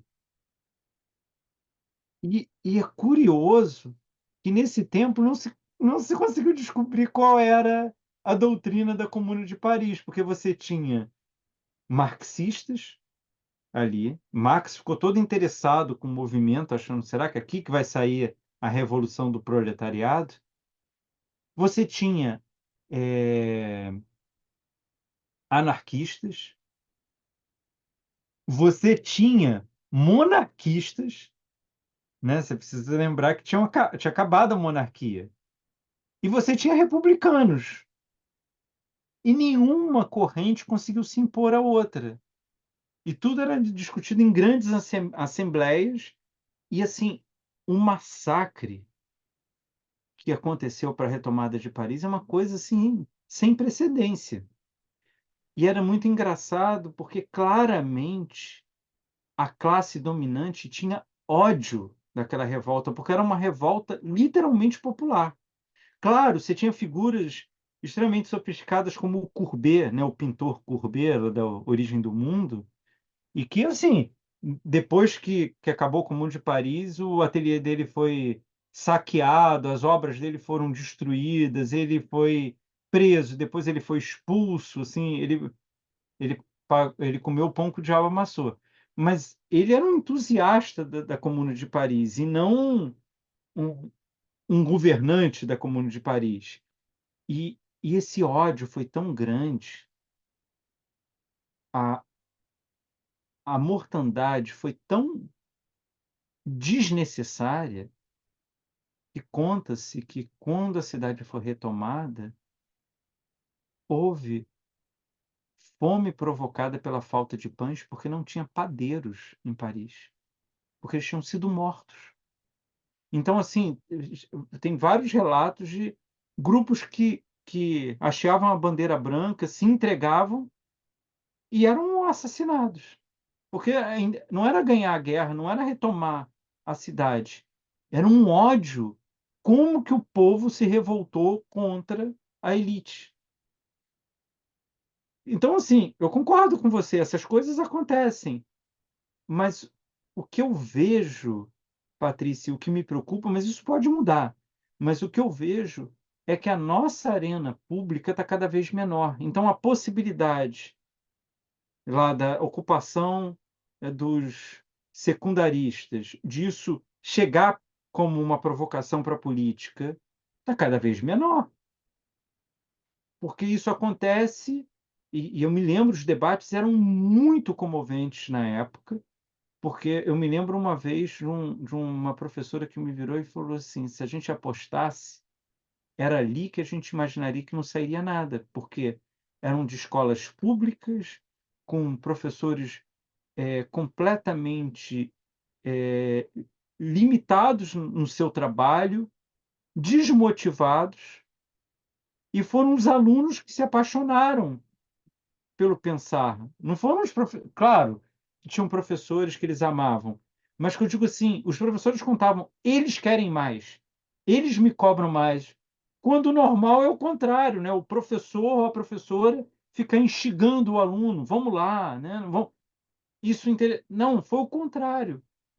Mas, de novo, em certa medida, perdemos esse passo, né? Porque o que aconteceu foi o golpe da Dilma, depois a eleição do Bolsonaro. É claro que isso sempre pode voltar, porque alguma hora alguém pode se inspirar nisso e virar um movimento, né? Mas eu acho, honestamente, eu não sei em que medida a gente, como que a gente consegue desfazer isso, né? Mas eu acho que essa, essa pobreza da, do, do antagonismo que está tendo no Brasil, dessa polarização, isso é muito ruim. Mas eu não sei em que medida isso é possível de você não querer, porque também, né, quando se coloca uma ameaça muito grande, não tem como você não polarizar, né? Não dá para fazer que nem o Ciro Gomes dizendo essa polaridade é muito ruim, por isso votem em mim, né? Porque aí, sabe, não, não funciona assim, né? Não é eu que quero, vocês que precisam de mim, né? Não. E é engraçado que eu vi uma entrevista dele agora há pouco tempo, ele dizendo, eu não entendo o que está acontecendo. Eu falei, cara, ele não entendeu já há 2 eleições. Eu estou falando de alguém que, na primeira vez que ele se candidatou à presidência, eu votei nele. Eu tinha muitas esperanças nele, mas, assim, para mim, ele é um cara completo. Hoje em dia, é um cara completamente lunático, ele não tem pé na realidade. Porque ele ainda, assim, a sensação que ele está numa crise narcísica, ele ainda não saiu da não resposta porque que ele não foi escolhido, e ele ficou preso nisso. Mas esse é o meu medo, Patrícia. É porque enquanto a gente. Outro dia eu estava escutando uma pessoa, um cantor que assim, eu simplesmente amo, se chama Felipe Cato, o nome dele, Felipe Cato. E eu falei assim: eu tenho esperança nele, porque ele é uma figura diferente, andrógena, canta muito, junto com a sua androgenia, ele tem a beleza do canto. Eu acredito que ele possa fazer alguma coisa. Como que isso vai gerar, eu não sei te dizer. Então eu sou muito desse olhar subjetivo, quer dizer, porque para mim aquela pessoa ela começa a desmontar essa lógica objetiva em torno dela. Alguma coisa pode acontecer, né? Ninguém esperava, com o fim da ditadura, que surgisse Cazuza e Renato Russo, né? A gente esperava que quem ia dominar ia ser Caetano, Gil, Chico Buarque, não que eles não prosseguiram, mas quem mudou a cultura ali não foram eles. Eles mudaram ali, anos 60. Nos anos 80, quem mudou foi Cazuza e Renato Russo. E olha que figuras completamente diferentes entre si, né? Então, não sei de onde que pode vir, né? Mas acho que sempre pode vir. Mas eu acho que ajuda a gente a abrir a janela, né? É, limpar os vidros, né? É um pouco. Eu tenho a sensação, assim, dizendo muito pessoalmente, que um pouco do propósito do meu trabalho é esse, né? Eu acho que eu já contei isso para vocês. Uma vez eu perguntei por um monge como que era possível ter iluminação. Não que eu quisesse me iluminar, mas eu fiquei curioso saber se tinha método. E ele disse não, porque a iluminação acontece. Não tem como. Uma pessoa pode se dedicar a vida inteira e não se iluminar. E a outra pode estar andando desinteressadamente na rua e de repente se iluminar. Segundo a explicação dele, era um monge zen budista. E ele disse, mas nem tudo está perdido, assim. A iluminação é como se fosse você ser banhado pelo sol. Então, quanto mais você se expõe ao sol, tem mais possibilidades, né? Então, eu recomendo que você abra a sua janela, que você afaste suas cortinas, que você limpe bem o vidro. Você está fazendo alguma coisa. Se o sol quiser aparecer, ele aparece. Se não quiser, pode estar tudo aberto. Então, eu sempre fico pensando muito no meu trabalho como puxar as cortinas, abrir as janelas, limpar os vidros, né? Um pouco nesse sentido. Tem uma coisa, tem uma coisa muito interessante no que você falou por último, né, do seu trabalho. Isso vai muito de encontro com o que a gente tem discutido em todo o curso, que é o aspecto de singularidade, né? Então, neste fazer-se, nessa construção do seu trabalho, tem muito do que a gente está vendo em vários ângulos do curso, né? Desde o cuidado de si até essa aceitação da ignorância proposta no seu trabalho, que é, bom, tá, vamos nos abrir e eu vou, de uma certa forma, permitir, ou melhor, viabilizar essa abertura para outras pessoas também. Então, eu achei muito interessante você falar isso logo em seguida do comentário da Patrícia. Poxa, eu fico muito feliz, Adalberto. Assim, realmente é uma tentativa, porque assim, não se trata de eu me fechar no indivíduo, né? O Walter Benjamin tem uma expressão que eu acho maravilhosa, que ele chama essas pessoas que, temendo a vida, se encolhem, né? Ele chama de homem estojo. Eu acho muito bom isso. Se guarda em si e está protegido do mundo. Mas é porque eu acho que assim, a expressão final da cultura é na subjetividade. E essa relação entre cultura e subjetividade, ela é uma relação dinâmica. Portanto, cada vez que eu paro me recusando a esse fluxo, eu acho que eu causo um pequeno estremecimento na cultura, né? Me lembro de uma professora que uma vez perguntaram para ela qual era a possibilidade de fazer revoluções ainda, e ela disse: acho que nenhuma, nenhuma. E é curioso isso, porque realmente parece assim que de 70 para cá né? Acho que a última tentativa de revolução, assim, séria, você veria Primavera de Praga, né? Você vê no Irã, não importa se deram certo ou não, né? Digamos, a primeira não deu certo e deu certo, de Praga, quer dizer, eles não conseguiram, mas no final das contas foi o que aconteceu. E do Irã deu certo a revolução e deu tudo errado, porque a coisa descambou por um fundamentalismo, né? É, do resto, né, o que chamou de Primavera Árabe, né, não teve essa força, Occupy Wall Street também não teve essa força, né? Parecia muito mais assim uma catarse das pessoas que dizendo não aguento mais isso do que realmente querendo refundar as coisas, né? Porque a revolução tem esse lado.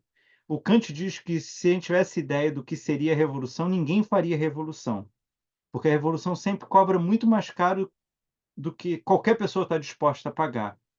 Mas a revolução ela tem um lado poético que inspira a gente, porque é a reinstauração das coisas.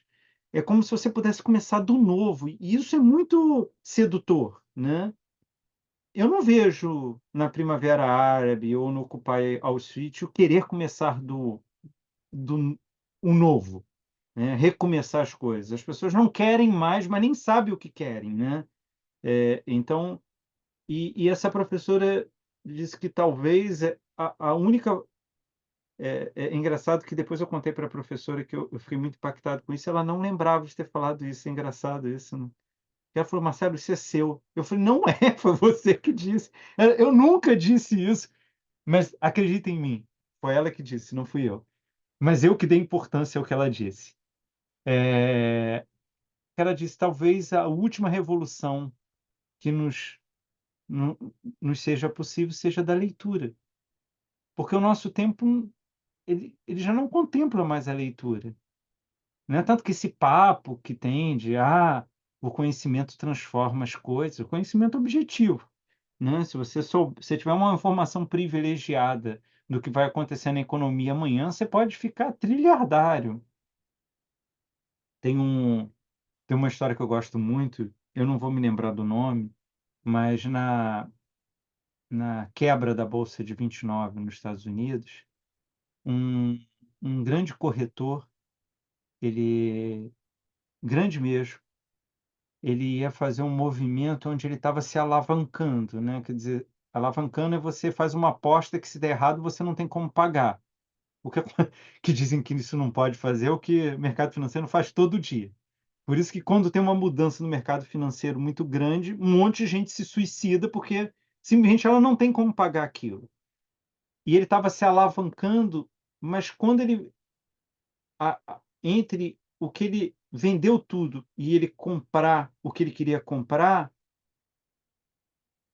a bolsa quebrou. E por acaso a bolsa quebrou e quem não tinha comprado ficou trilhardário. E quem tinha comprado quebrou, porque ela quebrou. Então ele assim, tem relatos da esposa dele desesperado porque você ficava sabendo minuto a minuto de corretores se suicidando. E ele não voltava para casa, ele não voltava para casa, ele não voltava para casa, porque ele não acreditava a sorte que ele tinha dado. E ele tinha ganhado, sei lá, tipo, eu não sei, mas uma coisa que seria tipo hoje em dia US$ 1 bilhão. Era uma coisa. E ele foi voltando para casa, parando em todos os lugares para beber. Então, sei lá, era para ele chegar às 8 horas, ele chegou às 5 da manhã. E conforme foi passando o tempo, a mulher dele teve certeza que ele tinha suicidado. Então, ela começou a mobilizar todo mundo, porque todo mundo quebrou. E aí, quando chega em casa, ele fala: Não, estamos trilhardários. E aí conta tudo. Sabe o que vai acontecer com ele?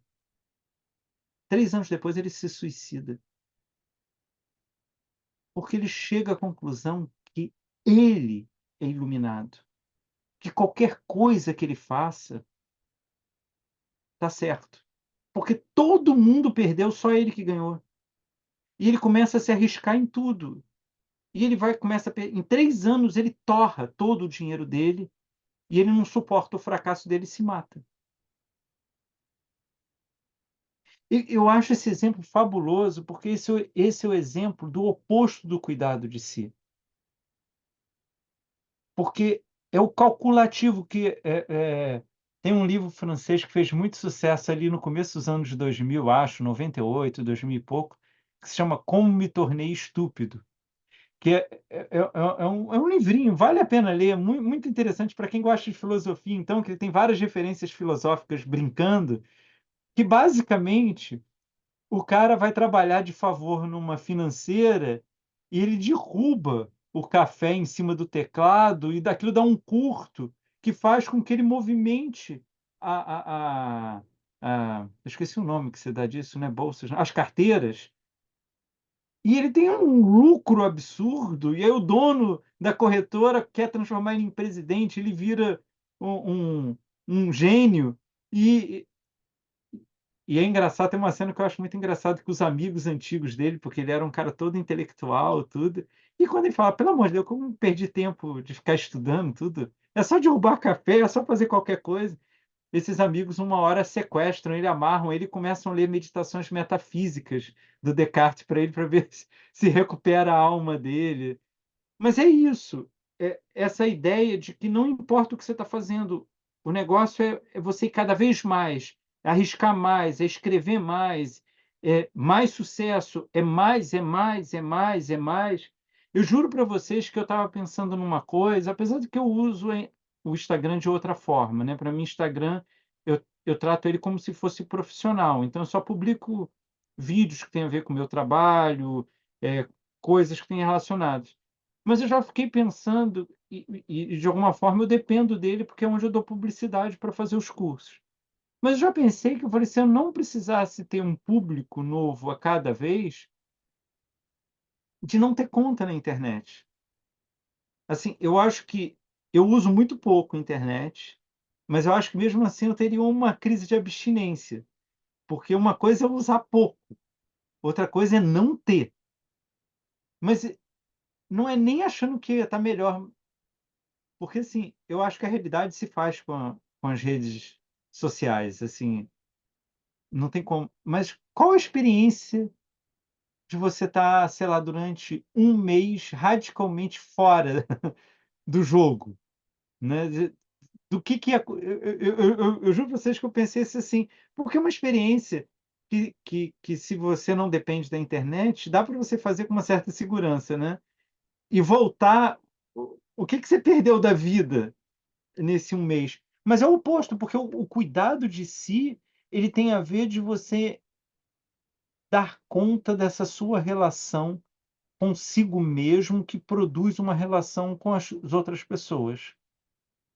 E esse movimento todo é um movimento onde você não quer se perguntar sobre si, porque isso vai atrapalhar você alavancar as coisas. De você se inserir, né? De você se questionar, de você duvidar, de você ignorar. Assim, vocês que já me conhecem há algum tempo, vocês já viram eu algumas vezes, vocês me perguntarem alguma coisa sobre algum autor, eu dizer, não sei. Mas eu já percebi, em aulas online que eu dou, em outros cursos que me convidam, que tem turmas muito grandes, que quando eu falo isso, eu vejo assim, uns 5 vídeos desligando. Que tipo, pô, estou aqui para saber com o cara me diz que não sabe. Mas, assim, a pessoa está com a razão. E eu acho que, por outro lado, eu estou com a razão também, né? Eu me lembro que quando eu comecei a dar aula, tinha um professor, não vou falar o nome, porque ele é um professor conhecido hoje em dia, e também não sei se ele ainda pensa assim, mas ele quis ser muito generoso comigo e quis mesmo. E ele foi me ensinar técnicas de como responder quando não soubesse. O aluno perguntasse alguma coisa, como que você responde, como se desvia o assunto, como que você encerra. E eu ouvi, e eu disse para a pessoa, falei assim, poxa, eu te agradeço muito, é um gesto que eu reconheço de carinho, mas eu simplesmente vou dizer que não sei.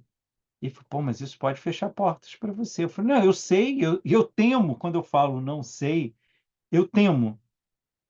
Mas, assim, isso tem a ver com a minha forma de lidar com a filosofia. Se eu não fizer isso, o custo é mais alto para mim. Então, eu já vi isso acontecer várias vezes. M- m- Mas, assim, a pessoa que consegue sustentar esse não sei, não eu estou falando da pessoa que perguntou e sustenta eu não sei, eu acho que ela tem a ganhar em seguida, né? Porque tem a ver com uma possibilidade de você questionar sobre aquilo e conhecer alguma coisa. Mas tem algumas pessoas que não estão disponíveis e tudo bem, né? Assim, tudo bem mesmo. Às vezes não é a forma da pessoa escutar aquilo, né? Mas é um pouco disso, Edelberto. Eu acho que tem é como se o único campo de batalha que eu reconheço, e não à toa eu fui para fazer a formação em psicanálise, é dessa constituição contínua da subjetividade, né? Então, nesse sentido, a psicanálise para mim não foi um conhecimento muito interessante que vai agregar ao meu trabalho, né? Que poderia ser, né? Como alguém aprende, sei lá, vou aprender alemão porque eu vou poder ler autores não muito conhecidos que vão melhorar o meu trabalho, né? Não é isso. Para mim tem a ver com para onde o meu trabalho está se dirigindo, né? Onde não é que as duas coisas sejam iguais, eu não acho mesmo. Eu realmente eu tenho muito problema com clínica filosófica. Eu acho que é juntar duas coisas muito poderosas que juntas, quando você coincide uma coisa com outra, você perde o que há de melhor das duas coisas. Mas de você ter a filosofia como essa capacidade de provocação do pensamento e de desfazer equívocos, junto com essa dimensão da subjetividade efetiva numa terapia, né? Então, nesse sentido, eu acho, porque eu acho que é ali onde se transforma mesmo. É onde as reverberações são mais fortes, né? O Deleuze contava uma coisa que ele dizia que era impossível Foucault entrar em um recinto sem que ele abrisse a boca, todas as atenções virassem para ele. E ele disse que às vezes as pessoas não sabiam que ele era o Foucault, mas quando ele entrava num ambiente, ele tinha uma força tão grande que tudo se voltava para ele, né? As pessoas estavam conversando e ficavam olhando para ele. Quando ele falava, a conversa ia para ele, né? É claro que a gente está falando, né? A gente citou aqui o Steve Jobs. Tem um jornalista de informática do New York Times, o David Pons, o Pogue, eu não sei qual é a pronúncia correta dele, que ele cunhou uma expressão que é o campo de distorção do, do Steve Jobs, que ele disse que você andava, o Steve Jobs falava com você, ele podia falar qualquer atrocidade, que ele tinha um carisma tão grande que você saía convencido que ele estava certo. E conforme você ia se distanciando dele, a razão voltava a dominar você e você falava assim, pô, mas peraí, não faz muito sentido o que ele disse. Mas que ele tinha esse campo de distorção em torno dele, né? A gente chama isso de carisma, mas o que eu quero dizer é que eu acho que isso aí é um indício de como a subjetividade ela opera através de ressonâncias, né? Claro que tem gente que isso é muito mais evidente, isso tem um lado muito bom e tem um lado muito ruim, né? Assim, eu imagino que várias vezes a pessoa não quer chamar a atenção e ela não controla isso, né? É, mas é isso. Eu acho que esse campo da subjetividade ele é um campo fundamental. Bom, agora ficou definido, né? O curso virou um curso de ignorância e conhecimento, e o próximo curso vai ser de liberdade e destino, porque eu acredito que tem essas duas dinâmicas internas, mas tem uma dialética entre essas duas coisas também, né? Porque eu acho que quando a gente for no semestre que vem estudar liberdade de destino, a gente vai estar falando não mais dessa... Eu acho que a gente está descrevendo o tempo todo o cenário aqui. E liberdade de destino, ela não tem cenário, ela já tem um caráter existencial, né? Pega mais forte nisso. E eu vejo isso como uma certa dialética grande. E para mim, ela tem um pouco a ver com pensar a subjetividade. Não mais no sentido de o sujeito tradicional, o sujeito conhecedor, o sujeito que faz a revolução, mas esse campo de batalha que tem um pouco a ver, o Hildeberto viu, a Patrícia estava na aula passada, Nális, eu acho que você não viu a aula passada, né? Eu falei dessa importância da manutenção do público e do privado, né? De não aglutinarmos isso para transformar uma coisa só.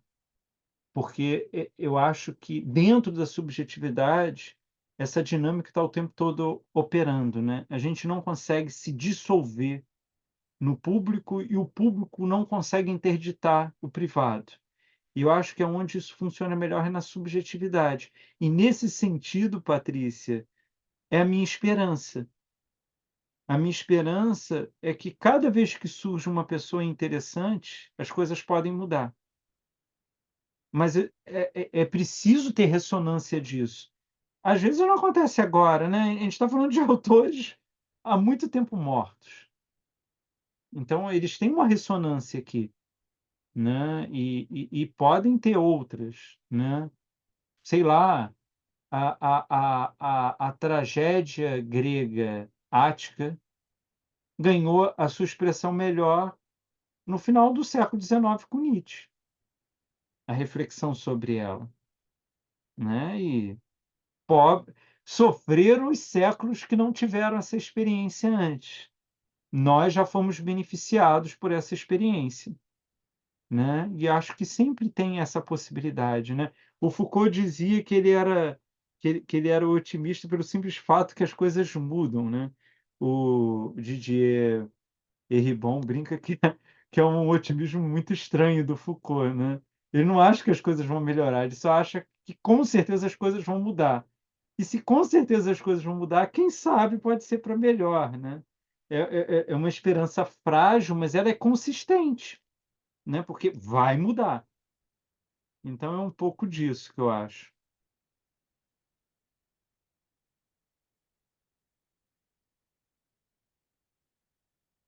E dando uma palhinha só das próximas aulas de quarta-feira, ainda não vai ser nessa quarta, mas na outra quarta, eu quero pegar um texto do Nietzsche para ler esse texto como um conto, que eu verdadeiramente acredito que ele seja um conto. Eu acho que é um texto que eu já citei para vocês algumas vezes, mas de fato eu fui relê-lo e eu percebi algo que eu nunca tinha percebido. Então eu quero compartilhar com vocês desse texto, que é para quem quiser já ir lendo, que é o Homem Louco, que está na Gaia Ciência.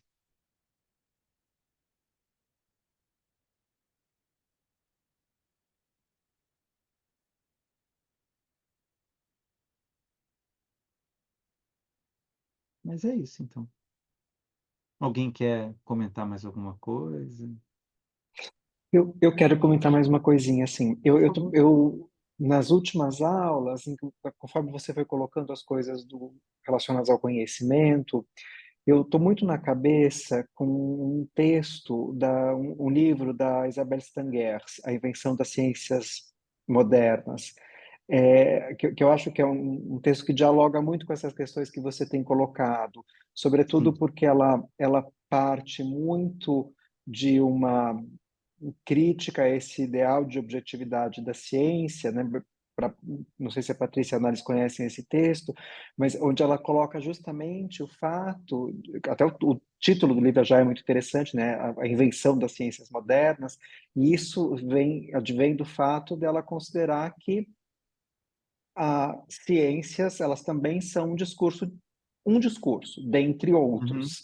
E só que elas ganham um status de mais veredicção do que as outras por terem esse ideal de objetividade. E é Uhum. muito Uhum. interessante, mas eu citei esse livro porque para fazer uma conexão com uma outra coisa que a gente vem discutindo, que tem um livro dela que é posterior a esse, que é mais, talvez num outro sentido mais interessante, que é, não tem tradução para o português, mas que a tradução seria Médicos e Feiticeiros. Você conhece esse livro, Marcelo? Não, não, É não um livro muito conheço. interessante. Ela faz uma entrevista nesse livro com o Tobi Nathan, que é um psicanalista, e a tônica do livro é a seguinte: o Tobi Nathan ele decidiu fazer um trabalho incorporando elementos culturais de imigrantes africanos que tinham eventualmente quadros psicóticos e tratando desses fenômenos como fenômenos culturais e não necessariamente como manifestações psicóticas. Uhum. Uhum. Obviamente daí eles fazem o texto todo uma discussão cruzando esses dois discursos, o discurso da ciência e esse discurso que ele propõe como um discurso possível. Então, é muito interessante justamente porque ela reforça uma tese que, de uma certa forma, já estava delineada na invenção das ciências modernas, que é a possibilidade de discursos outros, né, para tratar de um mesmo tema. Mas eu estou falando tudo isso justamente para me voltar ao fato de que aquilo que você falava numa das aulas anteriores, não me lembro agora se na penúltima ou na última, a respeito da pós-verdade e desses elementos todos que surgem nesse solo, que germinam nesse solo, não sei nem se a gente pode chamar de um solo epistemológico, mas nesse solo em que vivemos num dado tempo, eles sofrem uma disputa que vai muito, muito além da objetividade, né? Vide a pós-verdade, vide os negacionismos. Com certeza. É engraçado porque é, a mim o texto que me vem dessa questão é a História da Loucura, do Foucault, porque eu acho que foi a primeira vez que alguém colocou uma coisa desse estilo. E é muito doido, porque eu sempre esqueço o nome do grande poeta, mas ele conta de um grande amigo do Montaigne, que era um poeta, um grande poeta, e ele enlouquece. E o Montaigne conta que ele está numa situação muito curiosa, no sentido do curioso do interessante, né, de tipo, ele encontrou uma expressão interessante para si próprio, que é a lucidez e a loucura, elas variam com um girar de cavilha, né? Aquela ideia de, sabe aquela cavilha que você vira para aumentar o fluxo das coisas? E ele diz porque tem hora que ele fala algo de muita lucidez e de repente ele alucina. E de repente ele fala. E aí você tem que ficar ali tentando entender qual é o caminho. Bom, isso está no Montaigne. E o Foucault diz: olha que coisa curiosa. Para o Montaigne, isso não era sinal de desqualificação dele. O Montaigne não dizia: perdi meu amigo. Em nenhum momento ninguém pensava também de silenciá-lo, porque ele não era mais confiável. Porque qual a diferença de você estar feliz, de você estar triste, de você estar alucinando? Né? Assim, o problema que você tem é se você ataca alguém, se você agride alguém, se você faz algo profundamente inconveniente. Mas se não, olha como o Renascimento olhava para a loucura como uma alteração do estado mental, e não como, porque para Foucault isso que vai interessar, e não como Descartes, que Descartes vai olhar como uma desrazão, né? Uma negação da razão, por isso é gravíssimo. Né? Então, é interessante da gente pensar nisso, e você fica, eu fico refletindo, por exemplo, uma figura como Baudelaire, hoje em dia, ele não seria o grande poeta que ele foi. Não porque ele não escreve, não que ele não fosse escrever o que ele escreveu, mas ele não seria levado a sério. Porque a gente aceita dessas figuras o excesso, a gente aceita sem problema.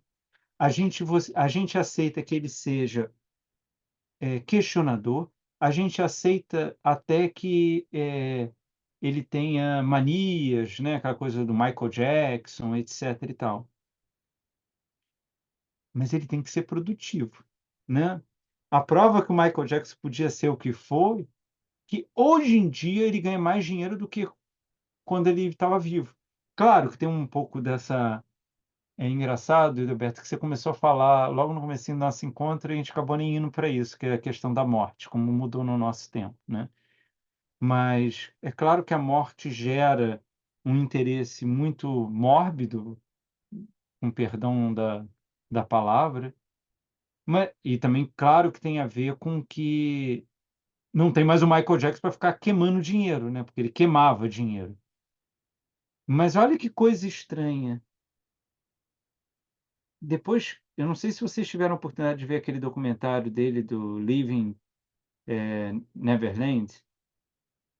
Assim, se você não pode garantir que ele abusou de criança, você já não tem mais certeza nenhuma que ele não abusou. No mínimo isso.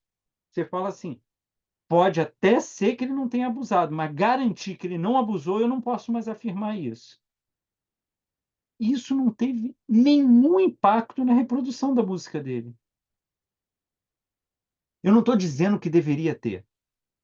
Eu estou querendo dizer que na nossa época é a época do cancelamento, que deveria produzir isso. Só que ele está gerando tanto dinheiro que nenhum movimento consegue chegar nele. Porque, sei lá, os advogados, a gravadora, as TVs, todo mundo que está ganhando dinheiro em cima dele não permite isso. Mas eu não sei se uma figura do Baudelaire, que era completamente contra-sistemático, né? É engraçado você falar isso da modernidade, que tem aquele livro do Bruno Latour, eu sempre me equivoco no título, Jamais Fomos Modernos, Jamais Fomos Modernos, esse. Com todo respeito, eu detesto aquele livro, mas eu acho que até uma implicância pessoal. E eu sempre contraponho a ele um livro do Antoine Compagnon, que é Os Antimodernos. Né? Assim, eu estou simplificando e tem um pouco de implicância minha. Mas o Latour basicamente dizendo assim, a gente nunca foi moderno. É, esse ideal moderno não se encaixa na gente. A gente finge que é moderno. E o Compagnon, ele pensa justamente o contrário. Ele pensa assim: foi criada uma ficção da modernidade e raras figuras se recusaram a entrar nela. E uma das figuras eu me lembrei que é o Baudelaire. Né? O Baudelaire ele é, por excelência, um antimoderno. Ele faz tudo, entre aspas, errado. Né? Ele gasta, mas ele não gasta para se enriquecer, para ter prazer. Ele gasta pelo prazer de torrar o dinheiro. Então, é uma atitude quase anticapitalista nesse sentido, né? Ele vai fazer o elogio de quem não deveria ser elogiado, né? Dos bêbados, dos ébrios, das prostitutas. Né? Ele é totalmente anti o tempo dele. E ele é radicalmente anti o tempo dele. Ele tá meio. Ele parece um Nietzscheano, ele parece meio um Don Quixote que não acha que é Don Quixote, mas que está ali brigando com as coisas. Assim, eu não sei se a expressão é boa, mas é o que eu sinto, eu tenho fé nessas pessoas. Por isso que eu citei aqui do Felipe Cato, né, sei lá, pô, olha que coisa incrível. A gente ainda tem o Ney Matogrosso. Era uma época que não era para ter Ney Matogrosso. É para uma época a gente ter Kiss, né? O Kiss faz sentido. Mas o Ney Matogrosso não, né? Aquela coisa que você não consegue nem definir o Ney Matogrosso. E não que ele lute contra isso, ele segue a vida dele, mas ele é indefinível, né? Então eu tenho muita esperança nisso e acho que essa discussão, né? Qual o título mesmo, Edelberto, do livro? Em francês é Médecins Sorcières, Ah, tá. Médicos Feiticeiros. Maravilha, maravilha, eu vou procurar. tem muito interesse. E acho que tem sim. A gente até tentou, eu e o Fábio, convidá-la para fazer o Cultura e Subjetividade. Mas, assim, recebemos uma mensagem automática, simplesmente dizendo: já estou com todos os compromissos para este ano. Então, assim, nem leu. A gente mandou e recebeu de volta isso imediatamente. Então, não rolou. Quem sabe em outro momento, que a gente achava também que tinha tudo a ver com as nossas preocupações, né? Então, quem sabe num próximo evento dê certo, né? Mas é isso então, gente. Ó, Marcelo, queria te agradecer e também aos colegas pela dobradinha aí de hoje e amanhã. Obrigadão. Valeu, muito legal ver Obrigado, vocês Marcelo. aí. Obrigado vocês também. Obrigada. na Foi um verdade, a culpa é do Hildeberto, que ele até falou da outra vez que era para convidar todo mundo. Como eu achei que eu ia parecer chato convidando todo mundo, eu falei, pô, como a Patrícia não pôde estar em muitas aulas, eu falei, a Patrícia acho que talvez tenha interesse de aparecer. Então, eu que agradeço muito a vocês, agradeço muito o retorno do curso, e eu ainda quero ver se eu consigo fazer 2 encontros ainda, né? Hoje, infelizmente, a Elaine não pôde estar aqui. Eu quero ver se eu ainda consigo fazer 2 encontros até a gente terminar o curso, né? E, poxa, eu que agradeço muito a vocês. Uma ótima noite aí para vocês e bom feriado a todos. Boa Se noite para cuidem. vocês igualmente. também. Tchau, Boa boa noite. noite.